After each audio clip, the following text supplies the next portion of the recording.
Hi guys, welcome back to my channel. If you are brand new to my videos, my name is Kylie and I basically make content about being a young person with narcolepsy and explaining what narcolepsy is and other related topics. This video in particular is about the symptoms that can accompany narcolepsy. If you do not know what narcolepsy is, head on over to my video, Narcolepsy 101, where I break down in very easy to understand terms. I do want to mention that obviously I am not a doctor and I am not giving you medical advice. I know there was the disclaimer in the beginning, but because this is about symptoms, I figured I would just reiterate that point. I am in no way telling you that if you have any of these symptoms that you have narcolepsy, but these are some of the general symptoms that people have when they have narcolepsy. Two things I want to point out before I go into the different symptoms is that typically onset of symptoms happens anywhere between the ages of 7 and 25, although this is not the case for everyone, of course, but that's just the general age range when people usually first notice symptoms. Secondly, it's very normal for people to have only a combination of some of the symptoms, others to have all of the symptoms, and for it to be very mild in some and very severe in others. The first symptom and most common that you will see with narcolepsy is EDS, also known as excessive daytime sleepiness. And it is exactly what it sounds like. You are excessively sleepy throughout each and every day. Since I developed narcolepsy at the age of 18, I have the advantage of remembering what it was like to not have narcolepsy and then knowing the difference now that I have narcolepsy. So I like to explain it to people that don't have narcolepsy like this. Remember when you were a kid and you used to have like sleepovers with your girlfriends and you could probably stay up a night or two and like go do fun stuff each of those days and still make it? Well, similar to that, if you were to not have narcolepsy, and let's say that you stayed up 3 or 4 nights in a row and you went to work your normal job every day, and by that 4th day, how exhausted you would be from staying up 3 or 4 nights in a row and getting absolutely no sleep. I'm not talking about a little nap, I mean no sleep, no rest. And then on that 4th day, after going to work each of those days, how exhausted you are. That is how someone with narcolepsy feels, or at least how I feel, multiple times a day. Narcolepsy can be treated, so when I give that example, I do just want to say that when I wasn't treated, I felt that way all the time, every day, all day. But then being treated, I feel that way several times a day. Disruptive sleeping. Sounds kind of funny because you'd think, wow, you're tired all the time. Wouldn't it be easy to go to sleep? But it's actually quite the opposite. Those who have this symptom will actually have trouble falling asleep when they should. There's a quote I heard a few years back, and I felt like it summarized this perfectly. For some of us, we are never fully in a state of wake, and we are never fully in a state of sleep. Sleep paralysis. This is when you feel almost like you're paralyzed, like you cannot move, and sometimes like you can't speak, right before you go to sleep and right after you wake up. Vivid dreams. Now, of course, if you're spending all your time dreaming instead of resting when you're sleeping, you're probably going to get pretty good at it. Most people that have narcolepsy report at some point in time having very vivid dreams. This leads me to my next symptom.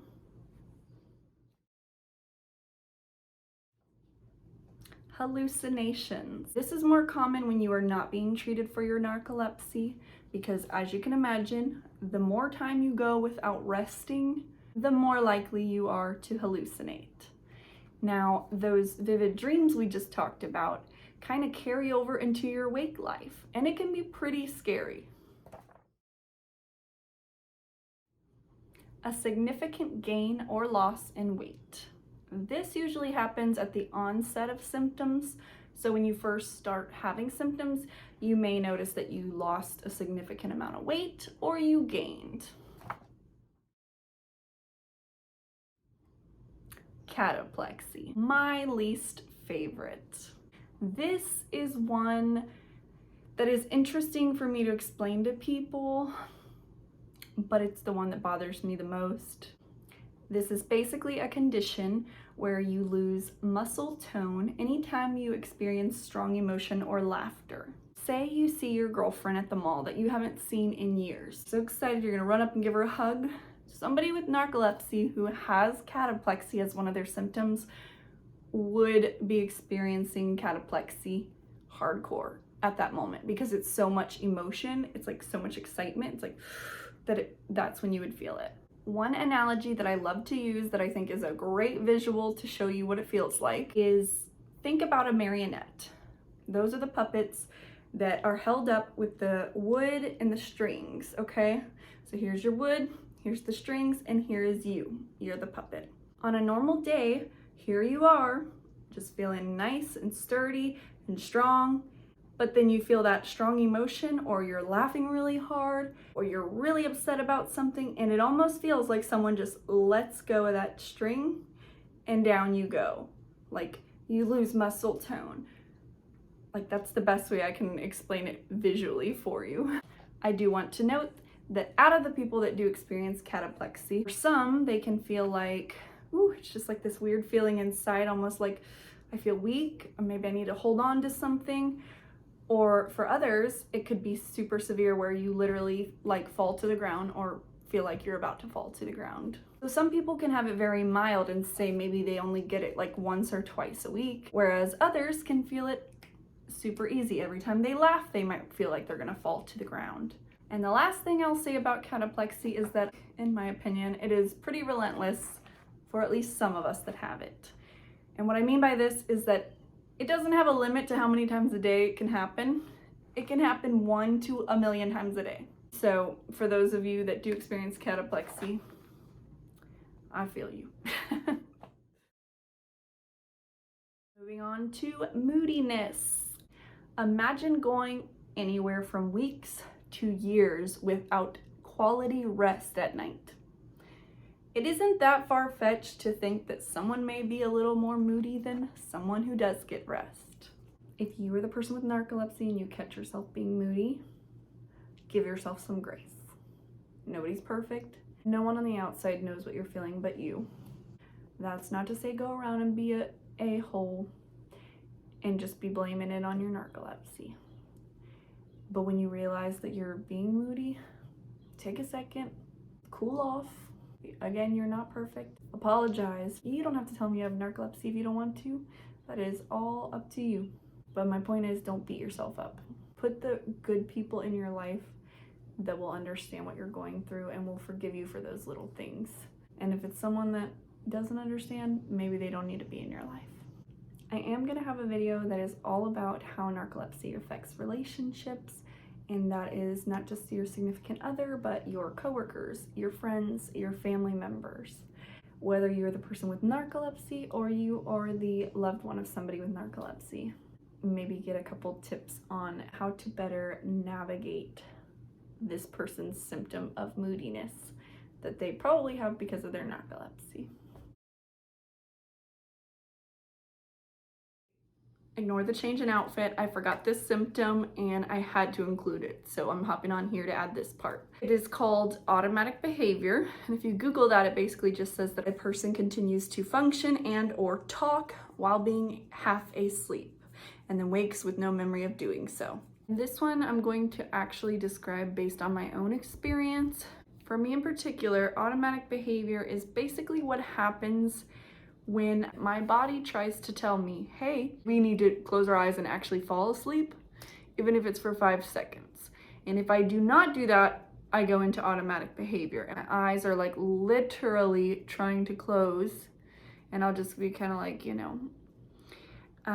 I can still talk and function, which is scary, but I am almost unconscious when that happens, and I'm still working. But now I'm not doing anything extra. And what I mean by extra is Usually in a workplace, you're doing your job, you're talking with the client, or if you're in sales, you're talking to them to make a sale, and you're getting the information you need. But when I go into automatic behavior, I am doing the bare minimum. I might say, I need your driver's license. I look like I'm high the whole time. I am literally not doing anything more than what I need to do. And it could be like 2 to 10 minutes long that this lasts. I've never timed it. Again, I'm on the inside, not the outside, so I'm not sure how long it lasts, but I can quite literally feel myself going from automatic behavior to boom, I'm back. And the best way for me to describe what it feels like and kind of looks like from the inside looking out is like, I'm aware that my eyes are squinty, that I probably look high. I'm aware that I'm going slower than normal. It's like almost like everything around me is muted and like the color's gone, and I don't know if you guys watch Stranger Things, but just kind of like imagine when they're in the upside down, everything's just like a dulled down version in a way. I mean, until shit gets crazy, but like everything's like a dulled down version. Creepy. There's no like bright colors. It's kind of slow-mo.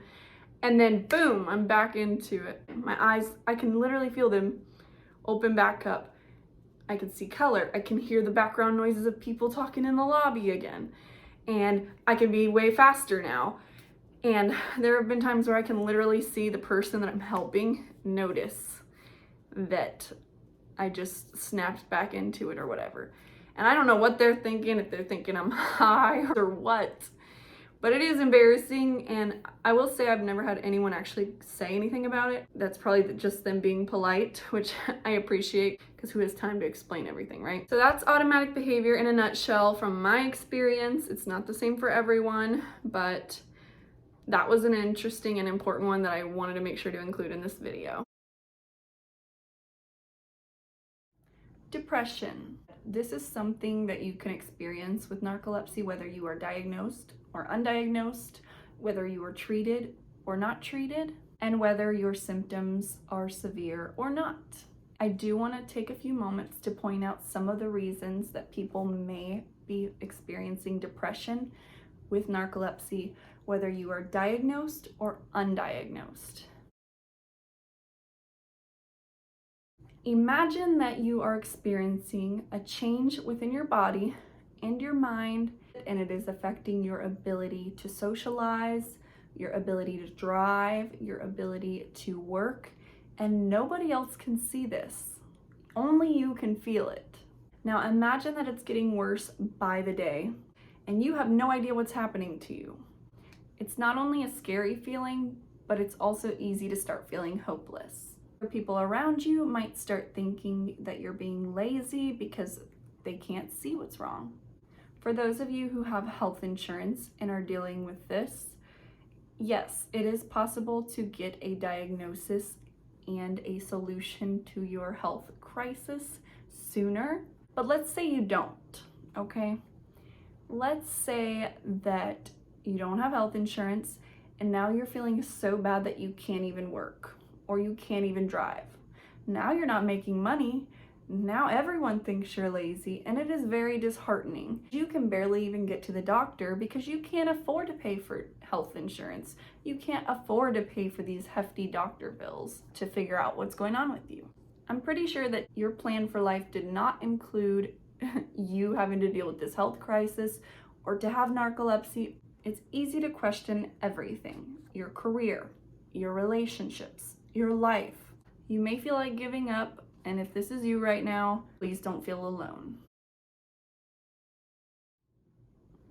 If you are lucky enough to have received a diagnosis and the depression that once came from the hopelessness of figuring out what the heck is wrong with me is now gone, you may still experience depression for other reasons. The fact that you just got told that you have a condition that will never go away and can only be treated may trigger some depression. Being told that your life may have to be super scheduled based on the medications that are involved in your treatment and or other restrictions that you may have going forward, especially if you are somebody like I was and still am, that has always liked to go with the flow and just do whatever feels right, that may cause you to be a little depressed.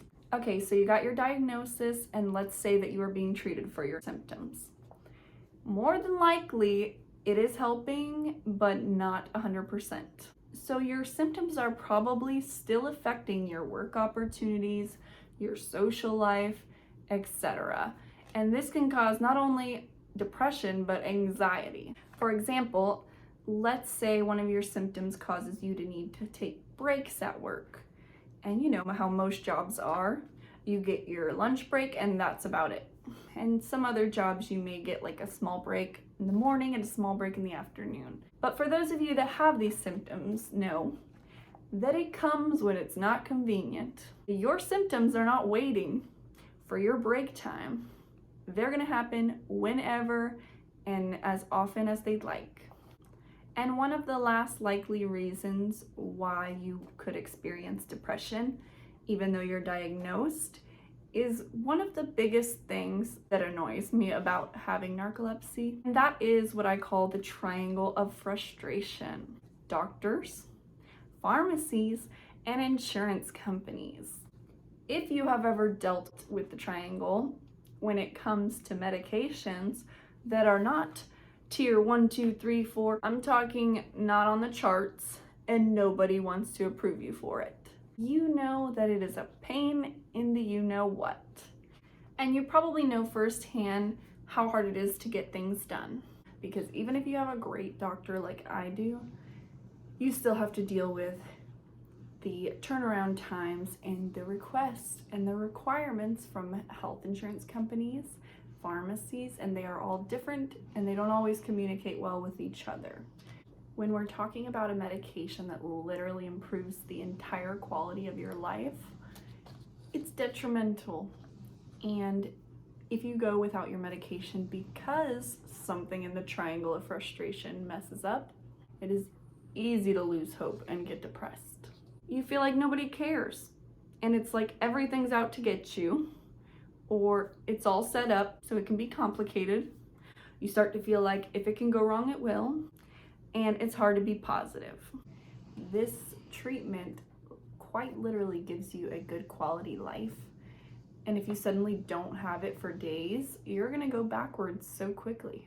Meanwhile, the rest of life, your workplace, raising kids, your relationship, the rest of the world, commitments you have, responsibilities you have, things you have to do, places you have to be, they are all still going on as per usual, and you are expected to do the same, only now you haven't rested in God knows how many days because of that triangle of frustration. So it is easy to become hopeless even though you have been diagnosed. Having narcolepsy is something you will struggle with the rest of your life in some way, shape, or form. And that doesn't mean that you can't have a fulfilling life. If you are feeling depressed, I have resources below in the description for people you can talk to if you're depressed, and also different groups that have helped me over the years. So please check those out if any of that is of interest to you. Thank you so much for watching my video.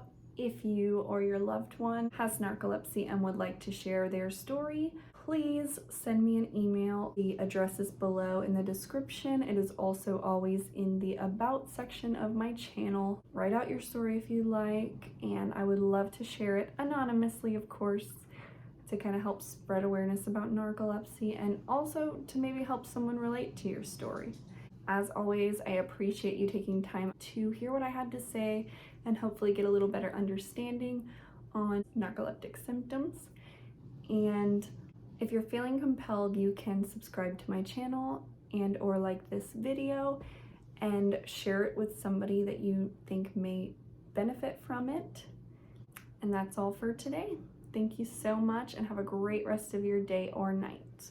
Until next time, be well. I got this pig down here. I don't think she likes the ring light. Aww, she's been bugging me the whole time I've been doing this video. She's a little chunky. More love. Okay, Carmen. I'll lay down, take a nappy nap.